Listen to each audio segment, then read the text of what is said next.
My greatest dream is to be out of work, to be thrown on a scrap heap, because guys like me are no longer needed to look after animals like this. So this is Piglet. I was there when Piglet was born. He's now 4 years old. He weighs close to a ton and can run 35 miles an hour. Piglet's hardly evolved for millions of years. He's a living, breathing time machine. He's a direct link back to an identical relative in a distant past. At the turn of the 19th century, there were 1 million rhino on the African continent. Today, we're down to 25,000. These animals and everything they represent are being pushed to extinction because of human greed, the use of their horn in the Far East, which is selling for up to $30,000 a pound. So why is the rhino so important? It's a keystone species. A rhino is the hardest animal on the planet to protect. It's the animal that poachers are willing to go to the greatest lengths to kill. When we develop and implement strategies that look after rhino, everything else in that ecosystem is being looked after. When you weigh this against big global issues such as global warming, deforestation, human population growth, the most immediate thing we can do here today is to protect what we have left. And that's why the rhino is so important. My name is Damien Mander. I served as a Royal Australian Navy clearance diver before changing over after September 11th to a new unit the Australian government formed, Tactical Assault Group East, where I became a sniper. 2005, I left the Australian military and went to Iraq to use the skills that I had to make the money that I wanted as a private contractor. So I worked there. I did 12 tours into Iraq, making money. Probably the most notable job I had was as project manager of the Iraq Special Police Training Academy in northern Baghdad, where we would recruit people from the local communities, rural communities, often with low literacy, train them up and redeploy them back out into the face of war. The lessons I was learning at that time would carry me through to an insurgency that I would be faced a decade later in Mozambique. I left Iraq and I found myself pretty lost in life. And as a lot of people coming back from war are, or coming out of the military with those types of backgrounds, and I went to Southern Africa. I wanted to get involved with anti-poaching, with conservation in some sort of capacity. It was initially for adventure. And I got over there and started traveling around South Africa, Botswana, Namibia, Zambia, eventually Zimbabwe, living with rangers out in the field, seeing what these guys go through on a day-to-day basis, seeing the sacrifices they make. And I realized there's more to life than running around looking for an adventure. The catalyst moment for me was seeing a buffalo caught in a wire snare. It had been struggling for so long. It had ripped its pelvis in half trying to get its leg out. And when we destroyed it, it gave birth to a stillborn calf. So that for me was a catalyst. I realized animals don't want too much in this planet. They don't want a fancy job. They don't want a fancy car. They don't want a bigger house. They don't have egos. Animals want one thing. They want to survive. And we as a species continually take that away from them. So I decided there and then that I had two things. I had skills and I had money. And I had a problem. So if I put the skills and money together, I could start solving this problem. It was basic. I used the basic principles that we used in Iraq to start getting on top of the problems in the local areas where we tackled them. I formed the International Anti-Poaching Foundation. IAPF is a direct action law enforcement organisation. We're now registered in 6 countries. We have the likes of Dr. Jane Goodall sitting on our advisory committee. Okay, we operate alongside governments and local stakeholders and within the laws of the country where we operate. In 2013, I heard about rhinos that had gone extinct in a country called Mozambique in southern Africa. If you can see over here, this is Mozambique here.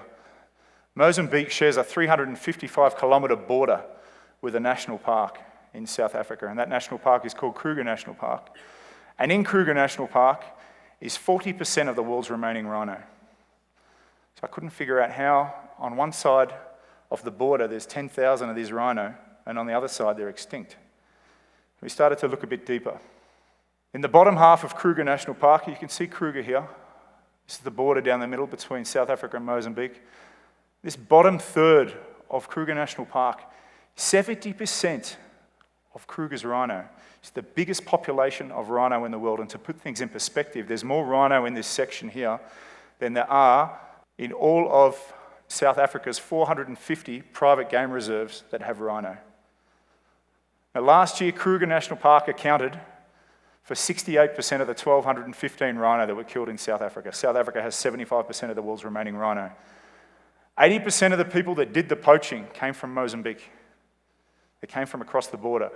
7 years into a losing war, there's over 400 rhino NGOs focusing on the problem within South African borders. Inside the GLC, people going in there to try and support these landowners here. There was nothing on the ground to try and support these guys.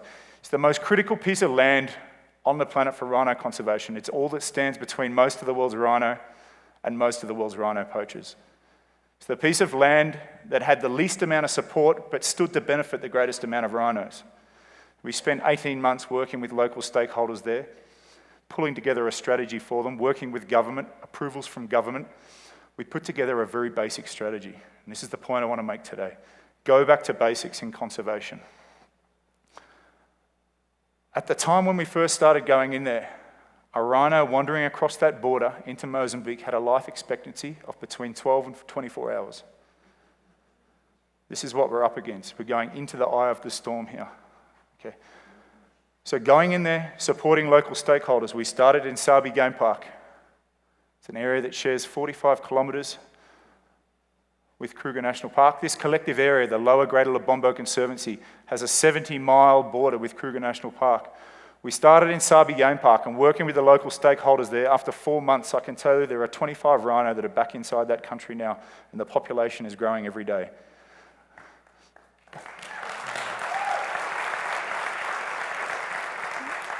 We have helped create a viable population of rhino in a country where they were previously declared extinct.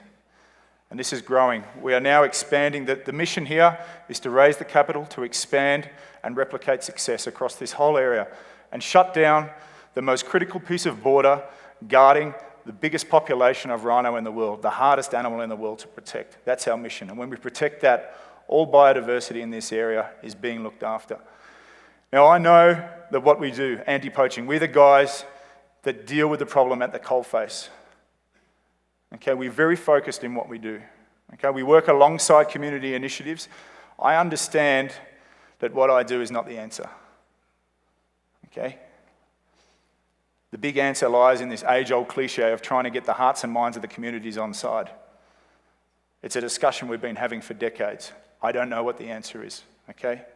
And I'm not your guy for that. There's people a lot smarter than me trying to figure that out. There's whole government departments working on that around the world. I'm the guy that stops the hemorrhaging. I'm the guy with our rangers that buy the time. And that's what we have to do, protect what we have left. And that's why this project is so important, what it represents and what this species represents.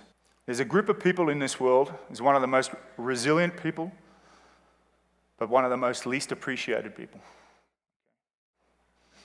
Whether you're involved with an environmental NGO, whether you like taking pictures in nature, whether you want to go on a safari, whether you're a hunter, whether you have a lodge in Africa, whether you like breathing the fresh air or drinking the fresh water that comes from nature, it all comes back to one group of people.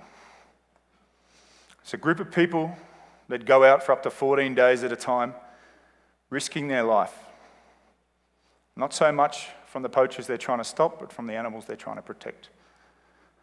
This group of people is game rangers. Their job is to protect the heart and lungs of the planet. The most important thing to remember is that rangers are the best weapon.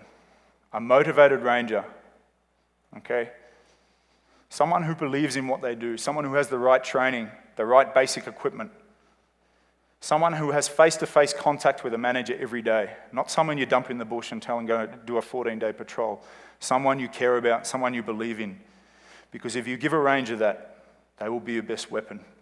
They will get up at any hour of the day and they will go and walk 20 miles in a dangerous environment. And when they're walking 20 miles in a dangerous environment, putting boot prints in the dirt, they're going to find tracks of poachers. And when they find tracks of poachers, they're going to follow up and they're going to arrest poachers, and it's going to send a message to the next group that's lining up at your fence, waiting to come in and exploit elephant and exploit rhino and everything those animals represent. There's never been a more critical time in history to demonstrate, as a species, as a generation, we have what it takes to protect what we have left. And the best way to protect what we have left is to support those that defend it with their lives. We've got to stop looking for a silver bullet in conservation, thinking that it's going to solve everything. The silver bullet already exists. It's a game ranger. The brave, courageous, resilient game ranger. And while we're sitting here tonight, these men and women are out there, struggling, bleeding, but persevering. They are Mother Nature's green army. Please, don't ever forget their sacrifice. Thank you very much.